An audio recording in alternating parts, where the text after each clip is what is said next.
Hi everyone. I see people already. We have a lot with us today, I believe.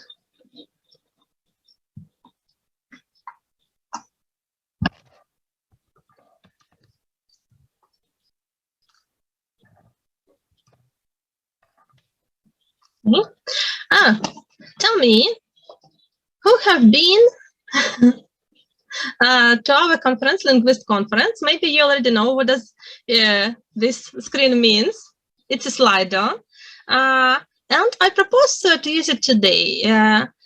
It's like a medium that we can use to communicate. You need to just use this QR code, or maybe just type in slido.com in Google and use this number upon entering the site, and you will be able to participate in all conversations today with us. Not only chat I propose to use, but also using it like that. Okay, I see some people already learned how to do that. Okay, yeah, you know, right now they have World Cloud, so we will be able to see down the most of you from. Okay, good. Yes. I see we have Apostolov and Kiev and Smila and Batutina. Yes, I myself from Zaporizhia. Yes. Okay, I see that people are writing in the chat. It's also good. Okay, I see some people from Dnipro and Zhytomyr. I encourage you to use Slido, as I will be asking you several questions, and it will be easy for you to use. Just one time you take participation, and you would be able to see all my questions there. Then I will be showing you it on the screen. It's really cool. I've tried it several times. I really enjoyed myself using it during other conference, and I will believe we will be using it here and there. Recently, I've been to Dnipro. We were using it for seminar too. Okay, I see people. A lot of people from Khmelnytsky. Hi, Khmelnytsky. Okay. Okay, I see around 100 of you and only 9 participants. Please be more active. Okay. Okay, I understand. It's a bit of a new format for us to communicate. Also, please use chat, but I really encourage you to try new technology. As right now, you understand, the most of what we try to show you, it's for you to try to implement for your lessons too. So it's really interesting. You can add to any type of presentation several questions that you want to discuss with your students, or give them a quiz, and it will be really quick to check. Yes, okay, I see people adding. Okay, oh, we have a leader, okay. Okay, I will give you a second or two as people are adding, still adding, and we will get to the topic. Yes, and while people are typing in, I really want to congratulate you, to say some warm words about today's celebrations. Yeah, so they also combine this some unfortunate date for Krim, but I believe it's important that we cherish our culture, and today I have a Vyshyvanka. I hope you're also sitting with your Vyshyvankas today, or you taking it to your lessons. Yeah, as we are really celebrating it, and as we know, National Geographic Learning, it's all about cultural approach, so it means that we try to embrace our national identification. Yeah, I see. Okay, so I believe it's time to show you the topic if you forgotten it, like what we are having today. Today we are talking about teaching positive, practical, and personal. I believe it can be applied to anything in teaching, yes, but today I want to take you to a journey, like a small road to the base of teaching adults, but some approaches, you know, you can apply for primary learning and secondary school, but it's just that with some modifications, and we really try to see how to teach positive yeah, in a new light, as we often talk about. Motivation, you need to stay positive, you need to be provide your students with a lot of personal approach, yes, or we don't want theory of in ELT, we want practice, yes, we discuss these things a lot, but not all this, it leads to practical usage. Today I hope I will show you a bit different angle, and we will just try together to dive in into the really teaching positively.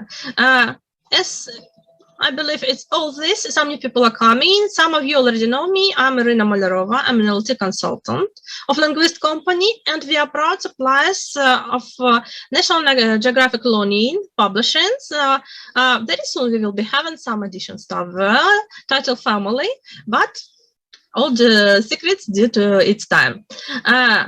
So today I've chosen this picture as it's about when we teach positive, we see some growing mindsets. Yes, we need this growing mindsets that would be learning English. So let's start.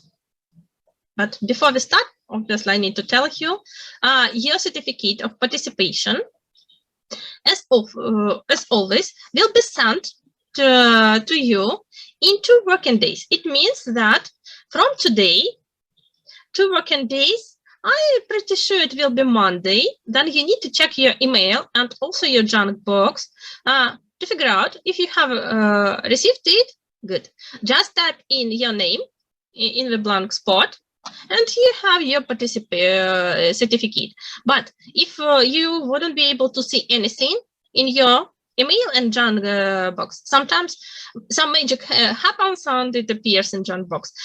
So what you need to do, contact me. I will show you my contacts at the end of this webinar, or you can just go to Linguist site and find me there. I will be obviously on the page of National Geographic Learning, and I will send you certificates. I believe we dealt really well with all certificates and all requires for them after conference, but I still send in some of them. So if you really experience problems with certificates, please contact me. Okay, agenda. As any kind of big journey needs to have some focal points, yeah, other small steps that we will be taking. We will try to take a look at the paradigms of learning paradigm and teaching paradigm. You know, paradigm, approach, theoretical method, yes, model, system, all that would be really corresponding to the word paradigm in ELT. So we will be talking about approaches to learning and teaching in English, obviously. We will take a look what's the difference between them and what we have right now. They are the standard with it. We will take a closer look at our students. So obviously we will try to shift from teacher-oriented lessons to the student-oriented lessons, as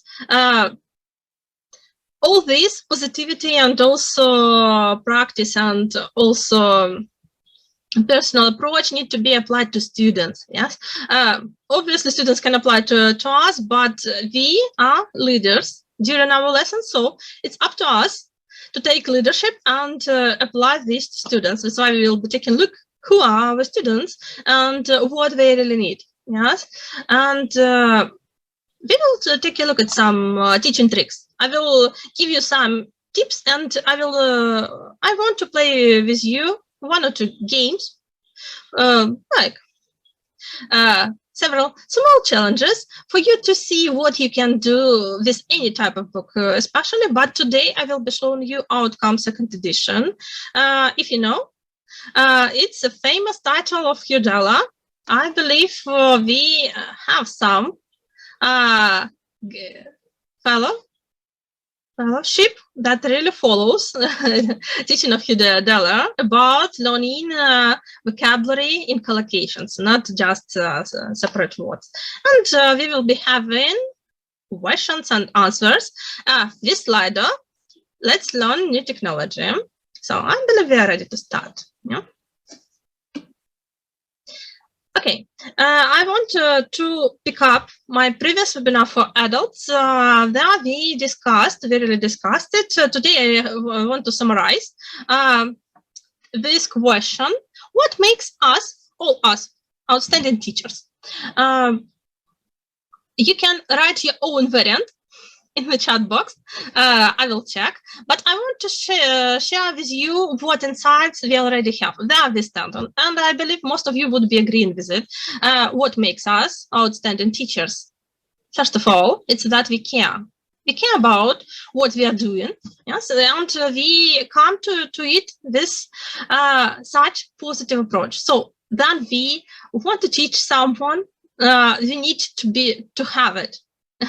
Something what we plan to share with them. If we don't have anything to share, it means that it would be just some unproductive activity. That's why caring is important, and sometimes it goes beyond just talking about English. You know, right now we have situations that sometimes we need to have this safe cycles. Then before lesson we sit and discuss our worries. Yes, as right now it's important to really care about social emotional learning more, yes, than just speaking about English. English can be used to speak about emotions and our worries, but we need to care. Yeah. Okay, let's take a look. Do you care about your online audience? Okay, sorry, I see I have some advice from Yaroslava that I'm looking above the viewer. It makes you feel odd. Sorry, I just put the camera like that and I'm a bit scared. I will share my body with you that if I just move, it would just fall. So sorry, I'm not really like good with all this technology, so it's not for me to feel that I'm putting myself above you. It's just that I'm looking at the screen and it just the camera is here and the text is there. So, yeah, please forgive me for that. I will try to for next time to be more collected. I believe it would be like that. Okay, so knowledge of psychology. Yes, we need to be prepared. Yeah, obviously, we need to be prepared, and not only in LT. We need to be prepared in teaching and all this psychology and all these things that come in handy when you deal with people. Yes, okay. To do something efficiently, yes, motivated teachers, soft skills. Oh, okay, being confident. Obviously, confidence really helps. Yes, but sometimes it's good to share, as you've seen only now.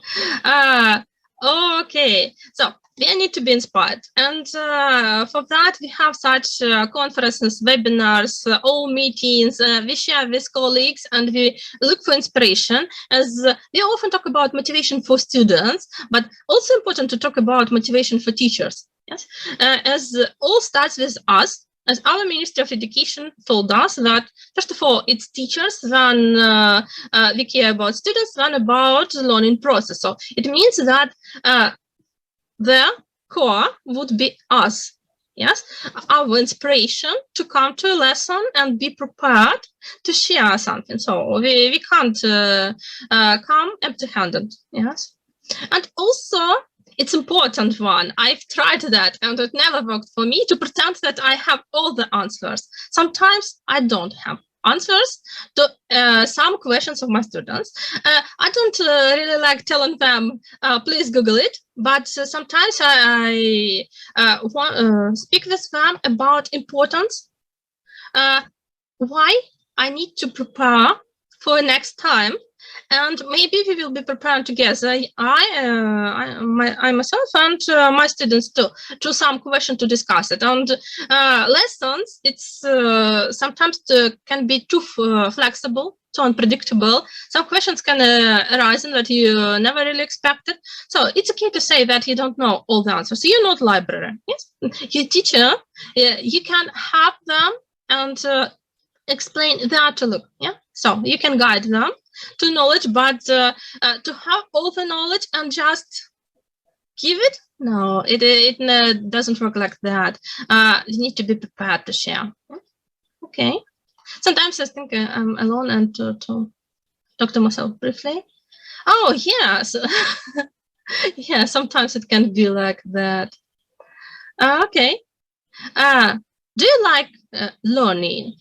As I myself, yeah, competence, definitely. If you don't have a degree, if you don't have experience, if you haven't tried teaching, it's hard to say that you're a teacher. Yes, we need to have this experience to understand what does it mean to stay before the audience and behind you is blackboard.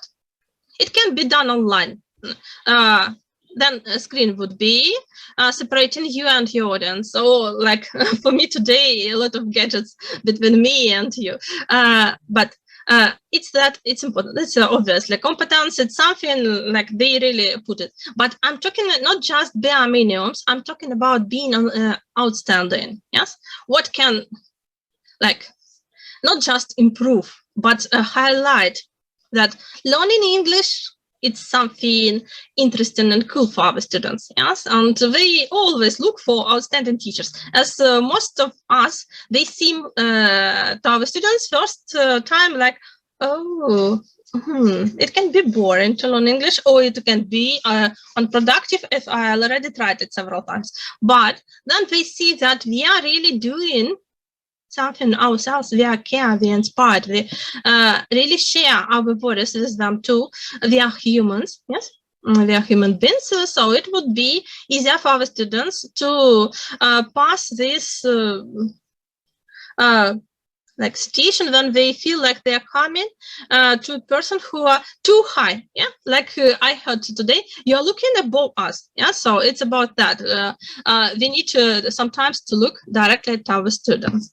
Okay, and also learning. If you like learning, you would be picking up information here and there, and your students would be understanding that being exposed to different topics, it would be easier for them to pick up information and bring to your lessons. And then some of that information would be in English. Yeah, so it all starts from there. Also, you need to be transparent. Have you ever told your students that they can improve one level in a whole year?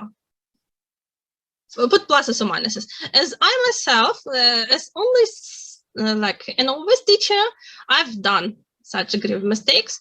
I've told students, yes, in our year we will try to improve. We will take a book and we will try to learn. Obviously, we will be working very hard, but we will improve. Have you ever spoken such white lies to your students? As I'm guilty, I've done that.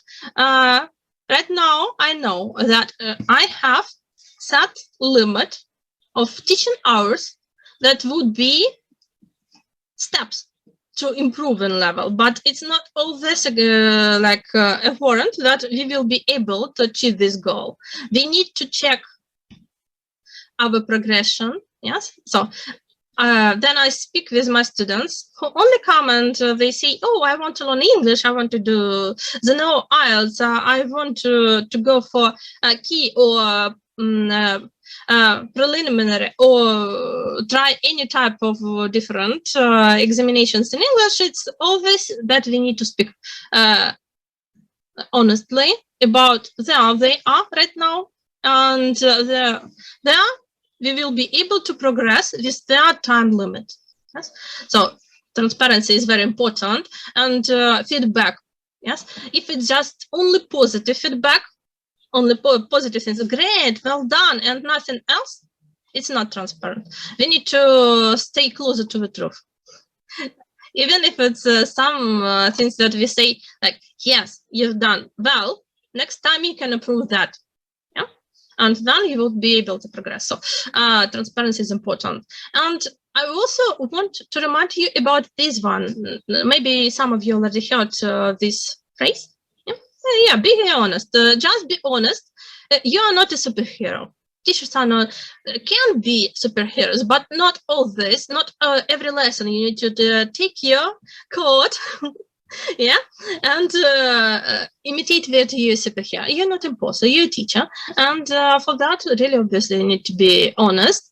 I want to remind you about one webinar that we had, and one good, I believe, one of the best ideas that I've heard about teaching online from Hudella. It's him speaking to us about human approach, that we how to teach online and offline. And today I want to make some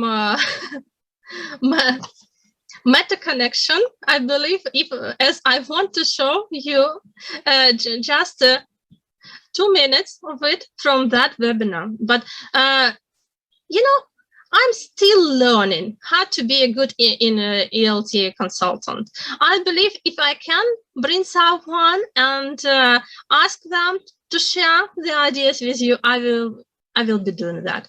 I really hope and I will be able to show you what we try to do with positivity, with being practical and being personal. Then we listen to this guy. Do you know Hudella? Let's put pluses, minuses for me to understand. Do we have his fan base today with us?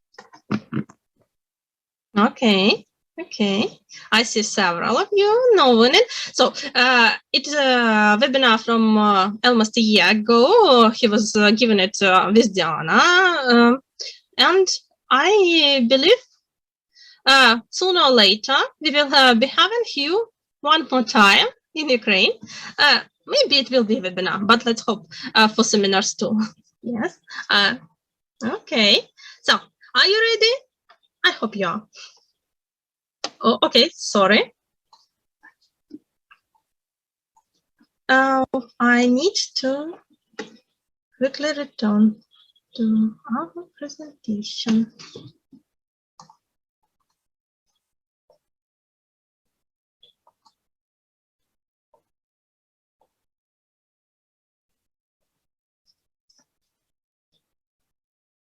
Sorry.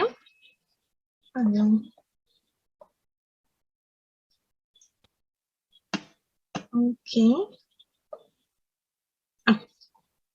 Oh, stop.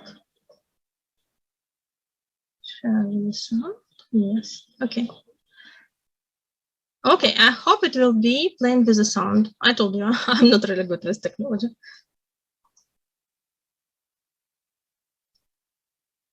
What works best online is what always works best offline and online. What works best is to do with talking, stories, shared experiences, shared ideas, pair work, group work, and looking at language. Okay?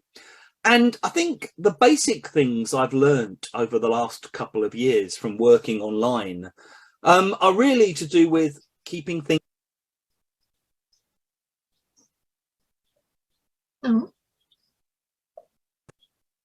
simple, not overcomplicating things, not trying to reinvent the wheel, keeping it fresh, keeping it a little bit different, but basically keeping it human, you know, keeping it to do with human contact and human interaction.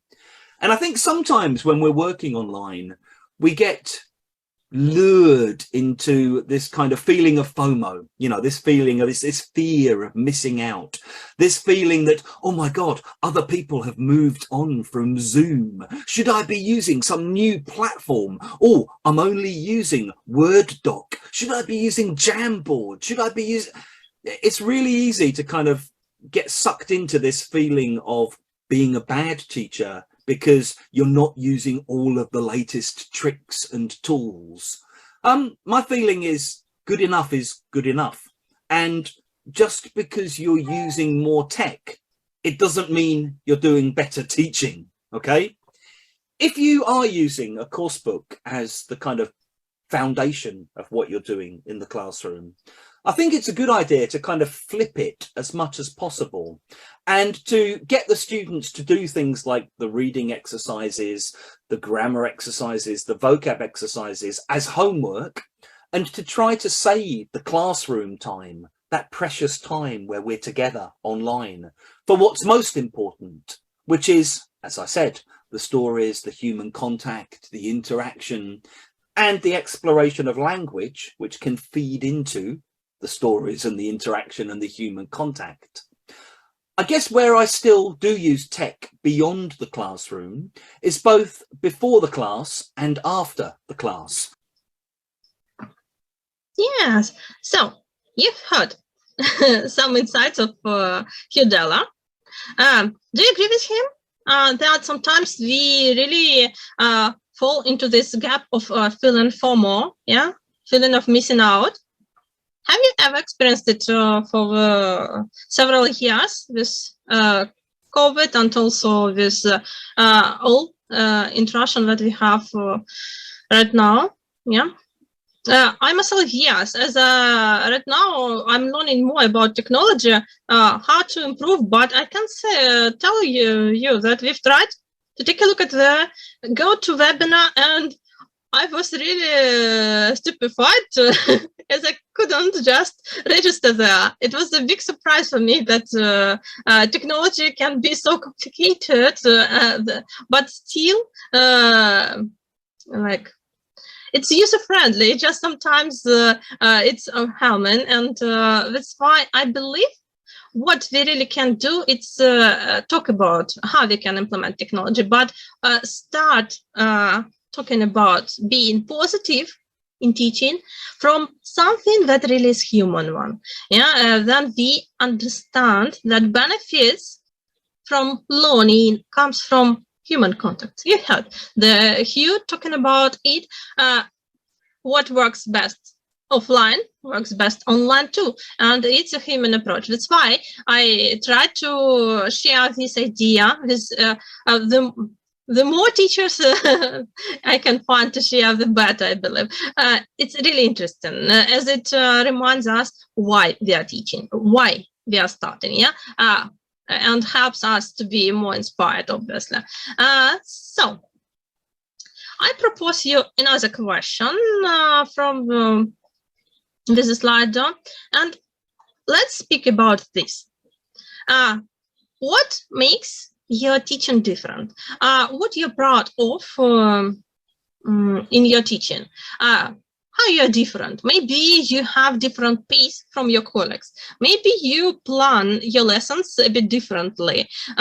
So tell me, we are all outstanding teachers. When we care, then we try and with human approach, but every of us have some tricks and tips and also some peculiarities that we want to share with our students. I myself really prefer writing lessons. I have second education as an editor, and that's why I really like to work with text. What about you?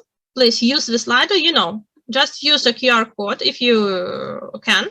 If not, if you are with us through your phone, you can just type in slide.com into,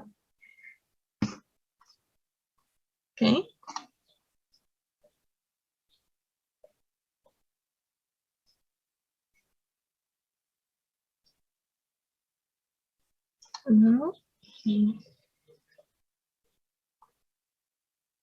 Okay, tell me, do you experience some problem, some issues with slider? Or it just frozen for me? As I see only pluses in the chat box. Oh. Oh. Okay. Okay. Yeah, it's something what we add, and then we make different. I believe it's important as we can't be all like robots, going to university, learning how to teach and learning language, obviously, and then coming and okay.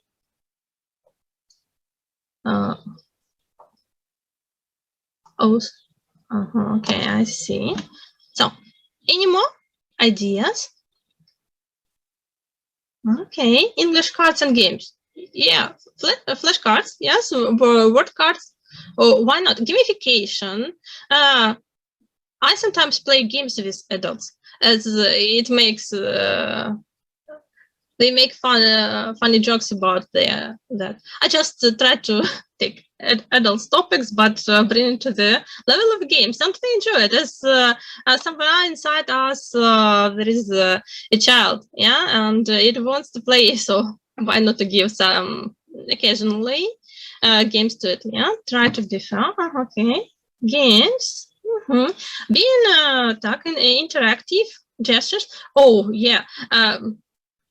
I feel silly that I'm using total physical response.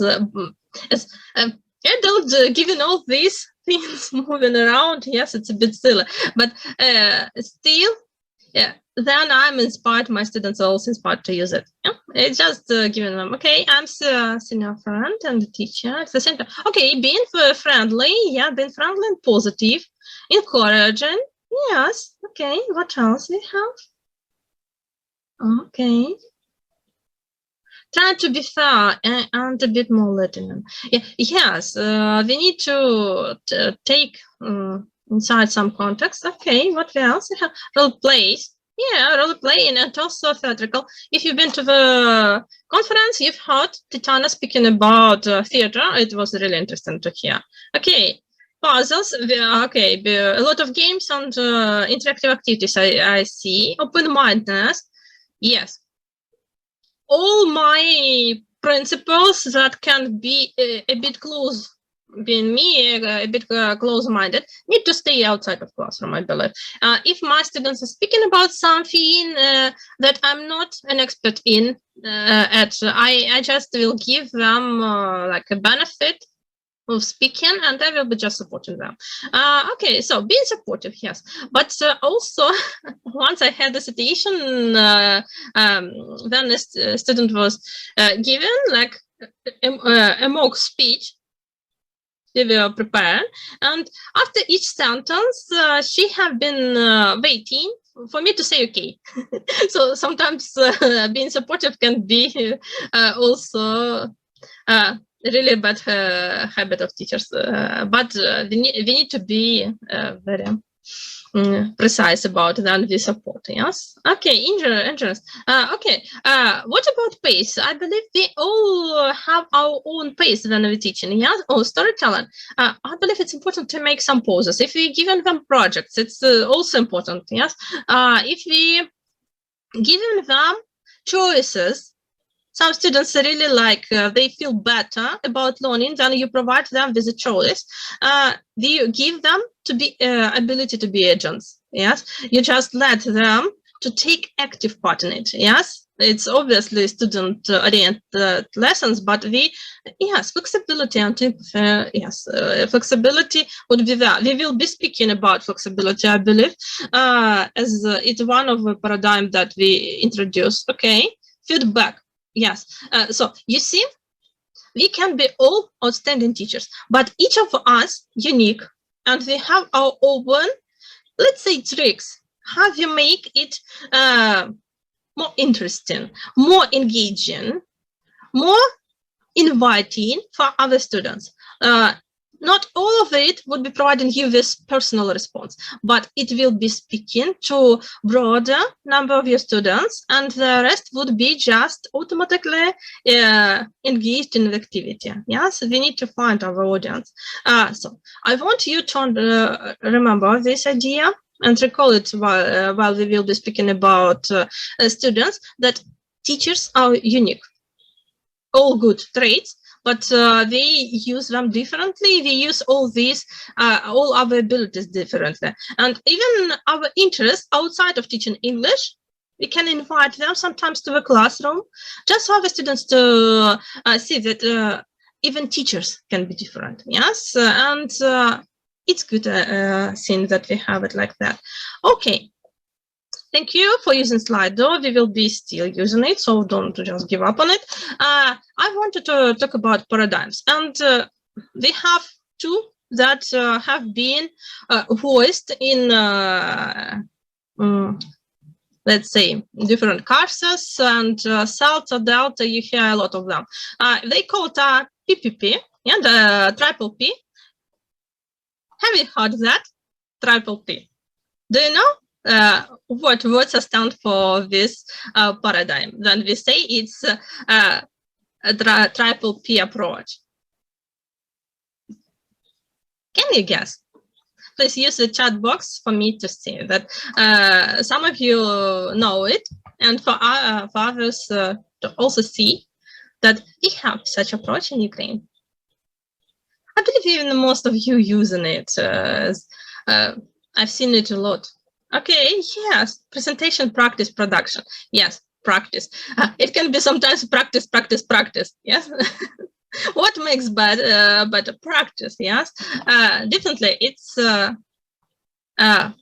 It's presentation, then practice, then production. It's something that we do a lot, really. Yes, we take the new vocabulary, we present it, or maybe it can be grammar rule.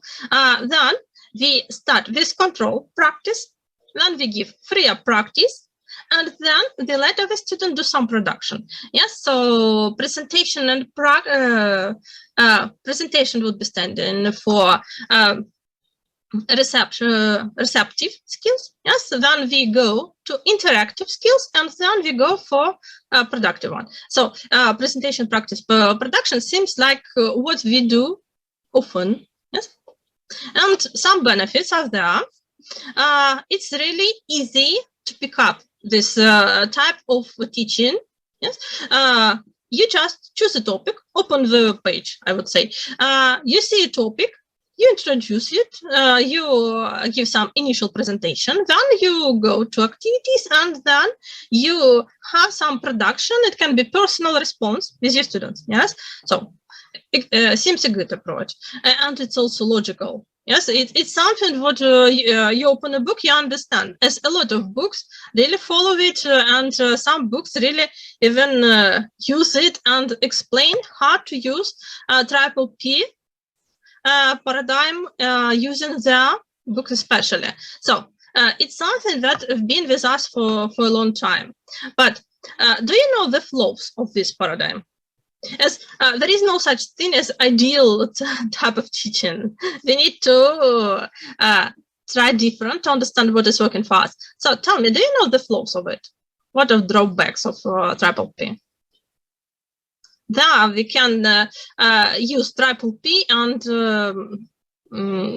fail a bit with it if you only pay attention to such approach. I even have a hint for you. You see, this picture is hinting to you what's happening when we use a triple P. We are building a brick wall. Yeah.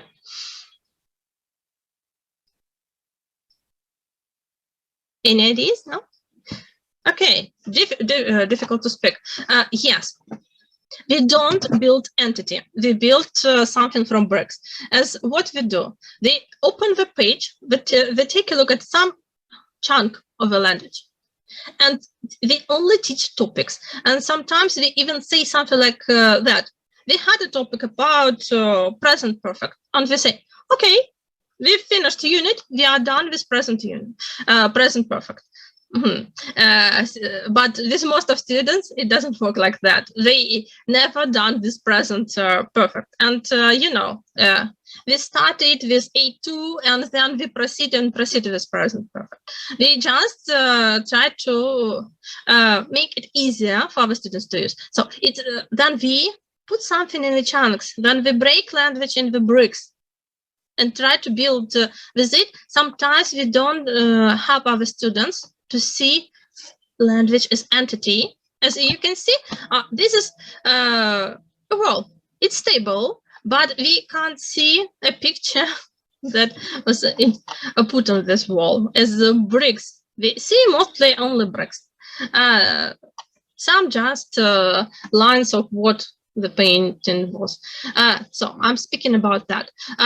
Triple P is a good approach, but it has some flaw that if we really choose only it, it would be a problem for our students to use our English, to speak, to write. Yes, as they will be thinking, okay, I learned present perfect, and it means present perfect need to be in writing, but we also want in writing for this unit, maybe present simple and present continuous.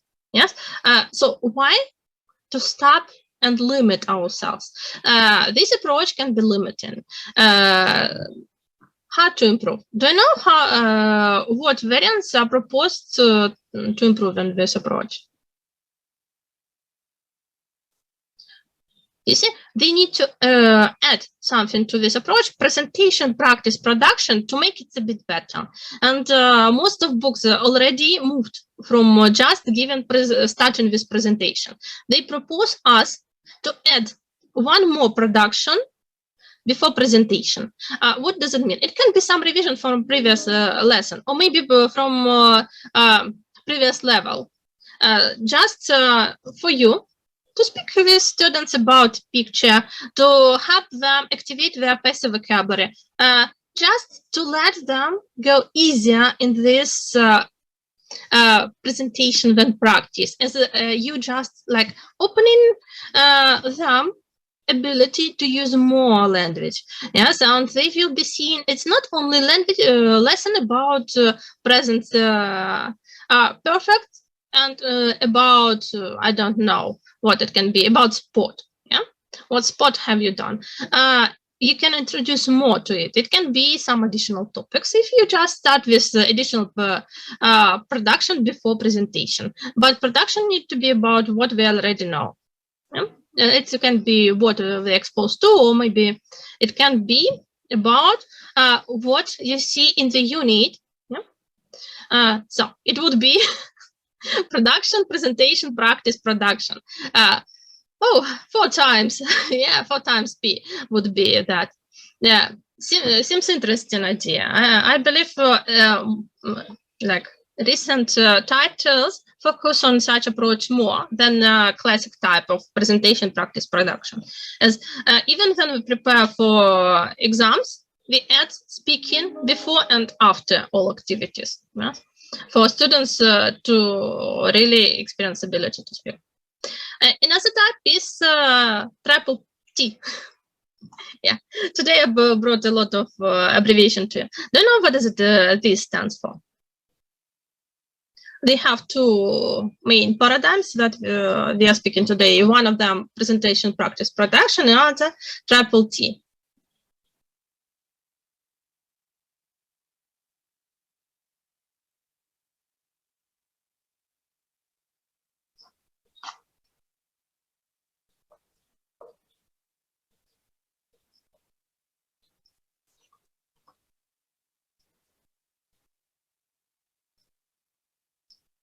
Training.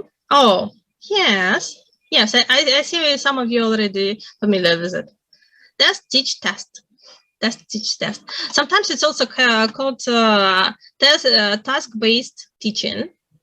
Then it would be TBT. So what we do? We give initial activity to our students, like test or task, for them to experience language without any limitations. And then we plan what we will be teaching them according to what we already done. Yeah? And then we propose one more time test. So we start with testing their language, then we teaching something, and then we come again to testing it, but with already some corrections. It's an interesting approach. It provides us with a lot of freer practice. As obviously, testing would be not really controlled as it's done in triple P activities. And also, teachers see all the gaps. I know that a lot of us using such approach when we prepare for exams. Especially, we give some mock tests to our students, and then we see what activities are harder for our students to do. We discuss strategies more for such activities, and we give our students additional tasks, yes, to see some progression with it after discussion of strategies. Sometimes we do it like that. It provides with freer practice. It gives our students something that can be called, as there it was more logical, separate language in topics and discuss it. This type is more organic. We provide them with all abundance of vocabulary and grammar that they can find in some text, in some listening. And then we explain what they have heard, what they have read, what they have seen in videos especially, yes. And we give them activities corresponding to that. And obviously it will be building motivation for your students with such approach. Task, teach, test. Okay. One more time. Final question, and slide will move you to questions and answers. Tell me, which do you prefer personally? What speaks to you more, as I written in the question, yes? What would you prefer to do with most of your students? And what you take more to lessons? Triple P or triple T? So, presentation, practice, production, or testing, then teaching, then one more time testing. Okay, so classic triple P. Okay, then we have some, okay, you see, yeah, so people will be making choices. We will be seeing how they go in the percentage. So it's for us to understand what we are having more right now and in what we are interested in more. So I see a lot of triple P. Obviously, they take that to lessons a lot. It's just like the open book and it's there with us. Okay. Tell me, do we have someone who believes that they need both? I told you, for each of them, there are some drawbacks. For triple P, it's that we sometimes omit that our students need more practice or they need more production, yes, as we add into it. Especially speaking would be hindered with triple P. But this triple T, it's too flexible sometimes. We can't predict all the topics that our students need to be taught with it. Okay, why not? So sometimes it's possible.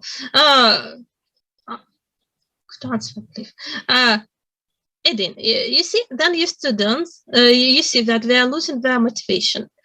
Try to give them different types. It can be book related. So you open a book and, as Hugh told us, flip through it, yes? Or maybe you will be giving them some triple T and you would be giving them something to watch, yeah, like you did before lesson.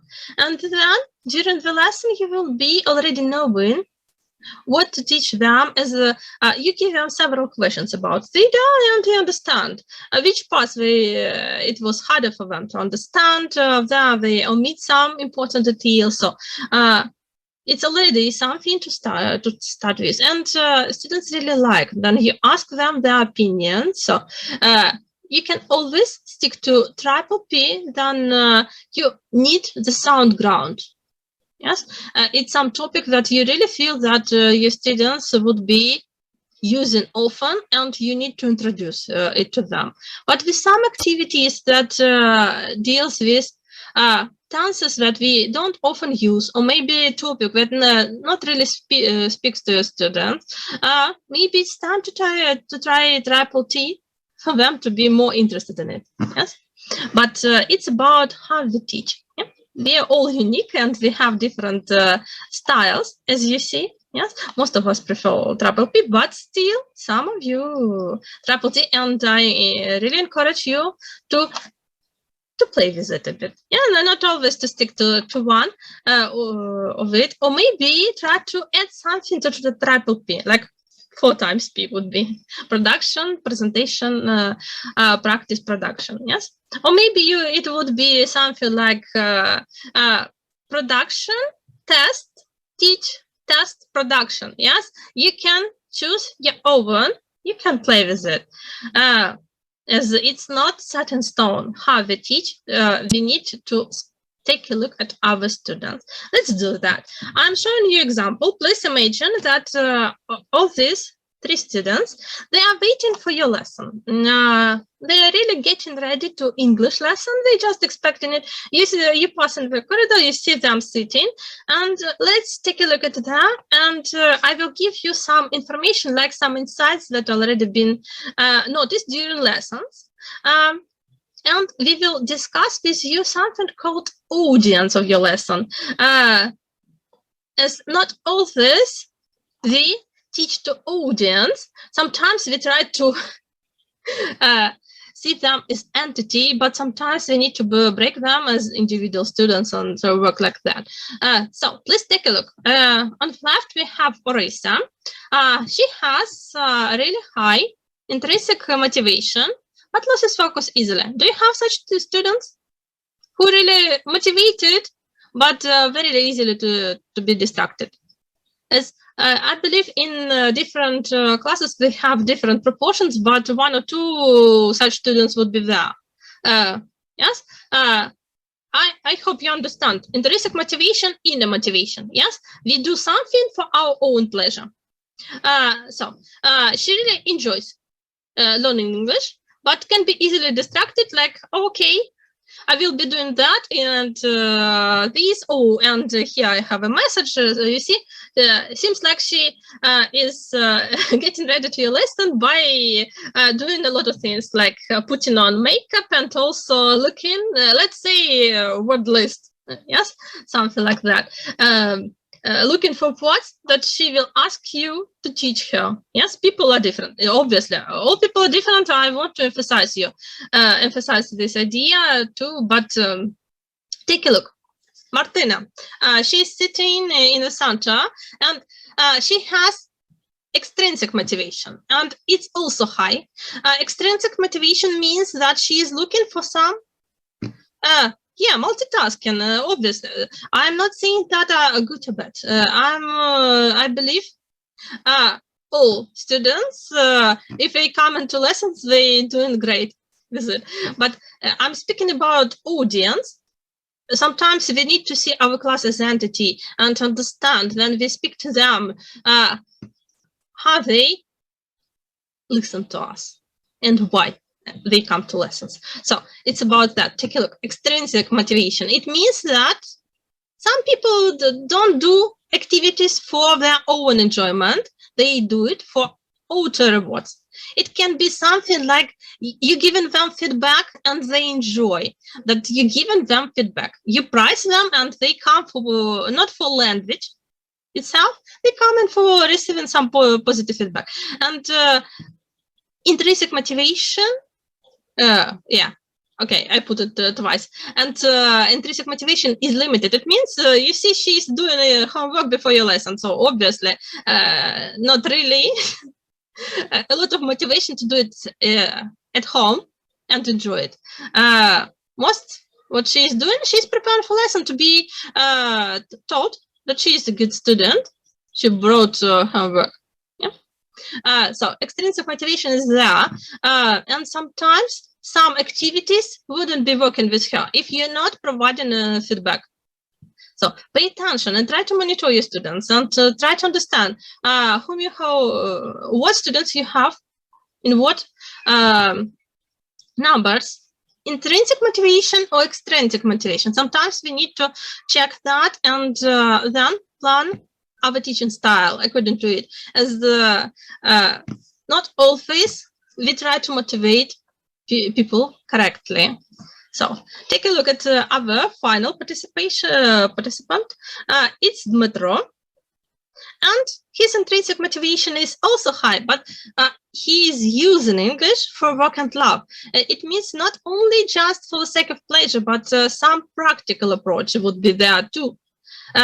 So for all of them, we can say that they need to teach them English. But tell me, if we have a lesson, there would be focal points. Who you would choose as people that you are speaking during your lesson. I'm not telling you something who you will ask to answer and do some activities. All of them need to answer and do activities, but they are to put focus. Orisa, Martina, чи Dmitro? Whom you would choose? You can choose several.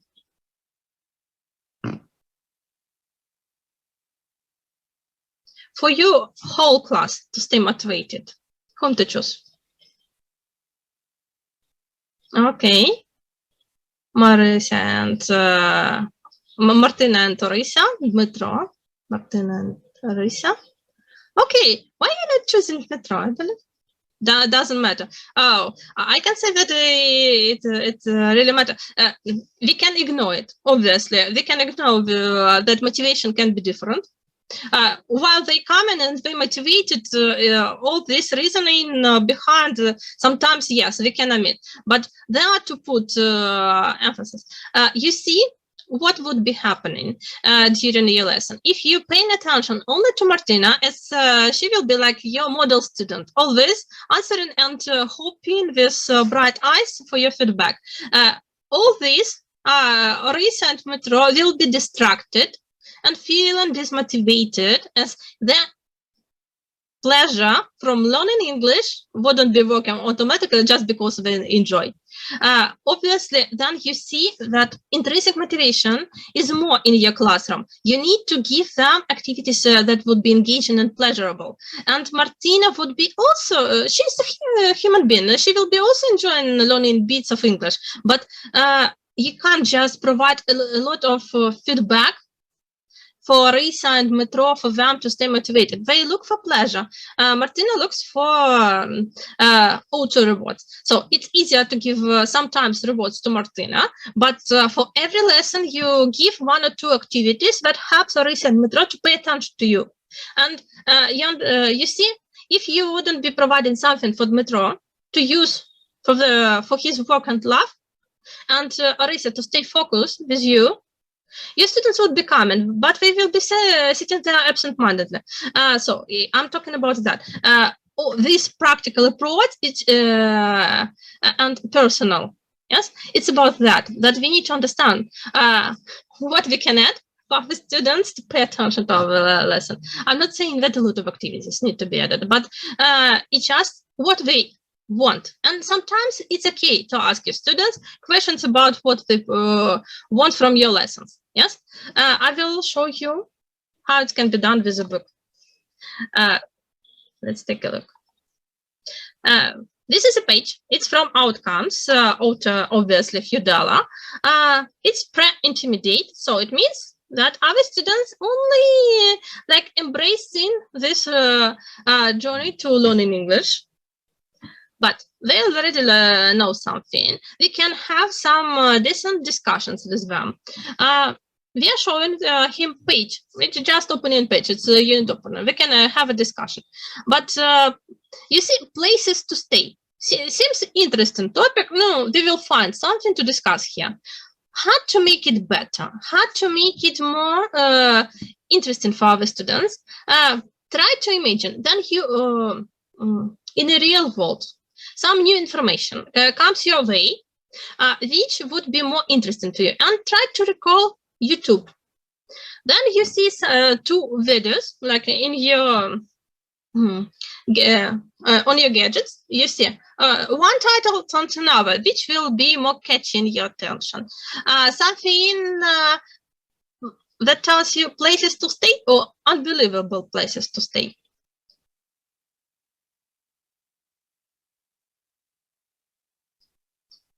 How do you think? Which variant would be working more? Something that states we will be seeing several places to stay, or maybe something that tells it would be unbelievable. Okay. Second, unbelievable. Yes.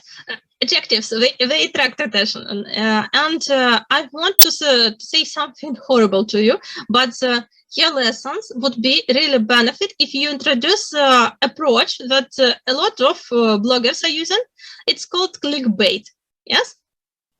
If we take a look at what we introduce into our students and try to use in something words like unbelievable.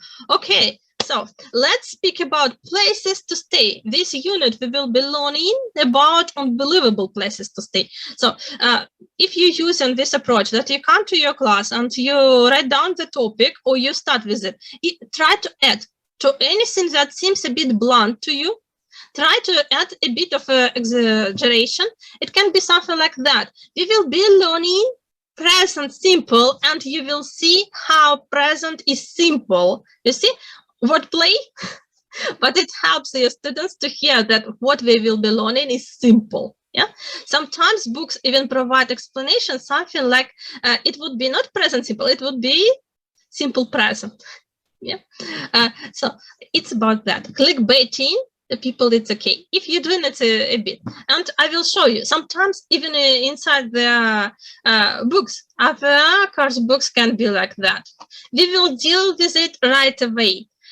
This phrase we can explain to students that people say, then some issue has arisen with service, yeah, and we can try to guess with them. Okay, it seems like a motto, and some what could be there? Maybe a murder, or maybe it will be just a broken leaking tap. Yes, we can try to add this mystery. And some people, they don't just enjoy rewards; they look for something like a mystery, some challenge. That they will be really enjoying. So adding here and there, it means that you're not taking anything additional, it's just you're asking several questions that seems like adding new concept to it. Yeah, catching, yes, something that will catch the attention. Okay, maybe about something like that. The future of a village. Okay, so it's probably something bad can happen to it. Maybe it's extincting one, or people living, and or maybe it's developing, and they need to hurry up and buy some flat there, yeah, while it's still cheap, or maybe we need to sell it, yeah, as soon it will be demolished. So it's about that. We can play with such things. So clickbaiting people, it's not really good if you do it constantly and you don't provide them any kind of explanations. Yes, but you add in here and there. Okay, unexpected future, yes, or predicted future, you know. Then what right now Ukrainians are really interested in, predictions about when this war will be finished. Yes, it's really catching our attention every time when we hear it, even from some future tellers. Yes, like, okay, we know that most of them speaking just their own ideas about it, but still automatically listen. So try to pay attention to your students, to their interests, and try to clickbait them a bit, just for them to be engaged constantly. And then you have someone like Martina, ask her question and say, well done, Martina, for her to receive what she've come. But we are focusing on people who are more presented in your classroom. Yes, and I want to show you how to do it not only with pictures. So sometimes pictures don't provide you with such catching phrases. You can create your own with your aims for a unit. Take a look. We will be learning this in a unit. Describe places you stayed in. Please propose how to introduce this learning aim for students, for it to be catching all attention of the classroom. How do you think? What we need to say to students? As sometimes we need to be creative about how we introduce some topics. That's why I'm proposing you to create a clickbait with such learning aim. Obviously, you can choose any of them and write your own clickbait. We just would be going through all of them before finishing. So give me a minute or two of your time, and please propose clickbait. You can start with something. No, I will be just giving you one or two ideas. You can start with something you won't believe that I have been started in your lesson. Yeah, and today, this lesson, we will be describing places that you stayed in. Yeah, like we can just give them something like a clickbait, some mystery for some. They will be paying more attention to whole the lesson to hear there you've been. It's like some info about the teacher. We're looking there. Or today we will be describing places that all of you stayed in, and I believe some of them would be really surprising for us. Yes, as it often happens like that. Okay. Yes, into exploration process, they will be really involved. I would even say engaged. Yes, as you give them mystery, but answer we will be looking for it. So we're trying to tap into their development of their growth mindset. So they can come with fixed mindset, they just come to learn English, but provide them with a mystery, and I can say that it works. I had a pair of elderly citizens learning English at the level A2, obviously this level, pre-intermediate, and I described and proposed them a lot of like examples how to use grammar rules, but only then we started to talk about politics and their grandchildren and what they plan to do next week. Then it worked for them. So we need to tap into something that they really enjoy, but it's hard to guess there. This zone would be, so we can start with clickbaiting people a bit. You see, we will be learning how to apologize for bad news. Okay, so we will create a list how to apologize, how to provide excuse for bad news. Yeah, it's something that you can use outside of classroom. Just put it on your phone, something like that. You're already speaking to Dmitro. He wants something that he can use with work and love.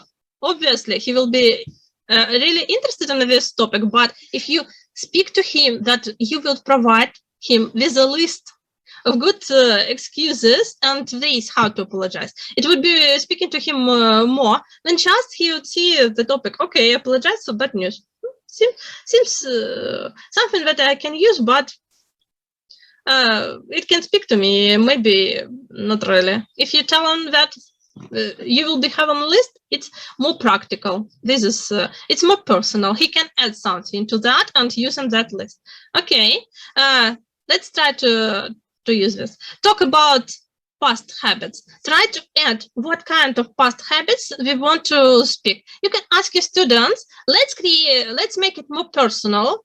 What past habits you would like to speak in this unit, and to just add to vocabulary several more habits that your students are really interested in. That will help Orisa to focus, as it would be about her habits. It would be helping Dmitro, as obviously he's looking for topics to speak during work and also with his partner. But if you don't forget that sometimes you need to say, great idea, Martina, everything will be working and your class would be staying motivated. It's just that you're paying attention. Obviously, if you have more Martinas, you need to say, provide a bit more feedback. But if you haven't, also one or two Orisa and Metros, for them, not to fall back, not to be students who take more time and seems like lacking inability to learn English. You need to provide them with what we are looking for. And so that is clickbaiting them a bit, like proposing them to talk about their own habits, creating their own goal to learning process, as we're looking for something to enjoy and to use as and have it more practical approach. Yes. And also you can provide them with games. I want to show you something that my colleague has done.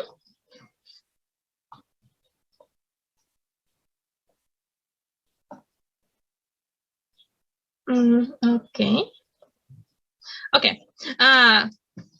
I told you that games is a good idea. With adults too, but with the young learners, obviously. Right now, we have something that you can really use. We have competition, more like a challenge, a small challenge called Quick Vyshivanka Day. My colleague has created a list interactive games and vocabulary that you can use. It's on the site видавництва Linguist. You can just visit and find it there. Obviously, it will be here in the blog, the last news. So please use it there if you're really interested to provide your students today with something, yes? And several days more, we still have this mood for Vyshyvanka topics, yes? To speak about your certificate of participation for today will be sent to you in 2 working days. I remind you, on Monday, please check your email box, yes? If you have any questions, I see nothing, yeah, about this topic. So it would be on the slider, but as we don't see any, it means that you just enjoyed this webinar without any questions. I have my own question for you. How do you think, what you will be using from what you heard today on your next lesson? What you will take to your classroom? For me to understand, it was not only just like opportunity to meet, yes, but also something that been practical and maybe a bit personal to you.